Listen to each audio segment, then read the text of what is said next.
خواتین و حضرات، یہ ایک چھوٹی سی تحریر جو مظہر الاسلام نے منشیات کی کتاب، جو کہ ان کے افسانوں کا انتخاب تھا، میں اپنے افسانوں میں تمہیں پھر ملوں گا، کہ فلیپ پر لکھی تھی، ایک یادگار اور دلچسپ تحریر ہے۔ آپ سب کی سماعتوں کی نظر۔ 11 اگست 2011 کے ابر آلود سپہر کے وقت جب منشا صاحب اپنی کہانیوں کے اس مجموعہ کا مسودہ میرے حوالے کرنے آئے تھے، تو اس وقت مجھے ہرگز یہ اندازہ نہیں تھا کہ منشا سے یہ میری ملاقات ایک آخری ملاقات کے طور پر یادداشت میں ہمیشہ کے لیے محفوظ رہ جانے والی ہے۔ 2 دن کے بعد میں فرینکفرٹ کے لیے روانہ ہونے والا تھا، اس لیے میں نے اپنی بے پناہ مصروفیات کے باعث منشا صاحب سے یہ ملاقات میری فرینکفرٹ سے واپسی تک ملتوی کرنے کے لیے کہا تھا، لیکن وہ بزید رہے کہ آج کی یہ ایک مختصر سی ملاقات بہت ضروری ہے۔ اس وقت مجھے یہ اندازہ بھی نہیں تھا کہ منشا صاحب اس ملاقات پر اتنا اصرار کیوں کر رہے ہیں۔ شاید وہ اپنی زندگی کی آخری کتاب کا مسودہ میرے حوالے کرنا چاہتے تھے۔ وہ ایک غمگین اور اداس صبح تھی۔ تمام لوگ فرینکفرٹ سے برلن جانے کے لیے جہاز میں اپنی نشستوں پر بیٹھ چکے تھے۔ اچانک پائلٹ کی آواز گونجی، ہمیں روانگی میں کچھ دیر ہو جائے گی۔ وجہ یہ ہے کہ ایک مسافر نہیں پہنچ سکا، اس لیے ہمیں اس کا سامان جہاز سے اتارنا پڑے گا۔ اس وقت بھی مجھے یہ اندازہ نہیں ہوا کہ وہ مسافر منشیات تھا اور وہ اس کا سامان جہاز سے اتار رہے تھے۔ جب میں برلن پہنچا تو مجھے خبر ملی کہ منشا صاحب اس دنیا سے رخصت ہو چکے ہیں۔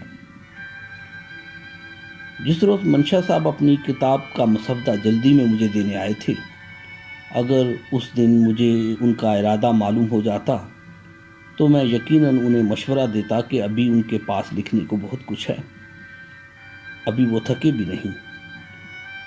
یونانی ادیب کازان زاکیس کی طرح وہ بھی اللہ تعالیٰ سے زندگی کے کچھ سال اور مانگ لیں۔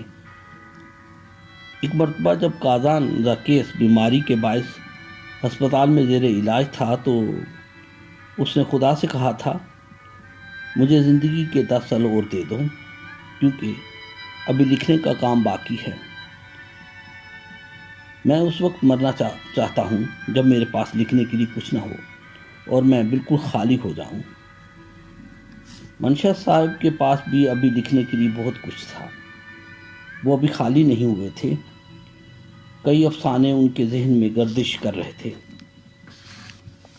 میں نے ان کی آنکھوں میں کرداروں کی بھیڑ دیکھی تھی، لیکن میں سوچتا ہوں کہ شاید منشا صاحب اس منزل تک پہنچ چکے تھے کہ جب کازان زاکیس نے مرنے سے پہلے کہا تھا، I collect my tools, sight, smell, touch, taste, hearing, intellect. Night has fallen, the day's work is done.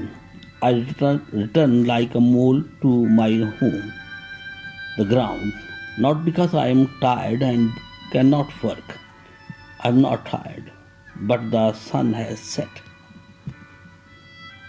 منشا صاحب بھی شاید اس طرح سوچ رہے تھے، اس لیے نہیں کہ اب وہ تھک چکے ہیں اور کام نہیں کر سکتے تھے، اس لیے بلکہ اس لیے کہ زندگی کی شام ہو چکی تھی اور انہیں گھر جانا تھا۔ اس دن جب وہ مجھے ملنے آئے تھے تو محبت کا موضوع چھیڑنے پر میں نے زبیر قریشی کی موجودگی میں ان سے کہا تھا، منشا صاحب آپ نے اچھا کیا کہ زندگی میں محبت نہیں کی۔ تو انہوں نے کہا، میں نے سوچا تھا کہ عمر کے آخری حصے میں محبت کروں گا، مگر پھر محبت کرنے کا وقت نہیں ملا۔ ان کی جانے سے کئی افسانے اور ایک محبت تشنا رہ گئی۔ منشیات افسانے کی کرافٹ کے ماسٹر تھے۔ وہ ایک پیدائشی اور سراپا ادیب تھے۔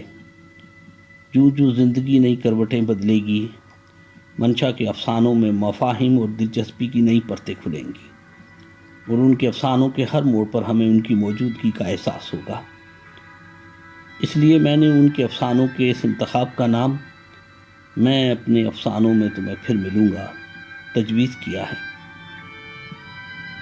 منشا صاحب، آپ نے رخصت ہونے سے پہلے اپنے افسانوں کے انتخاب کا یہ مسودہ میرے سپرد کیا تھا۔ میں آپ کی یہ امانت آپ کے قارئین کے سپرد کر کے آپ سے کیا ہوا اپنا وعدہ نبھا رہا ہوں۔ مظہر الاسلام۔ شکریہ۔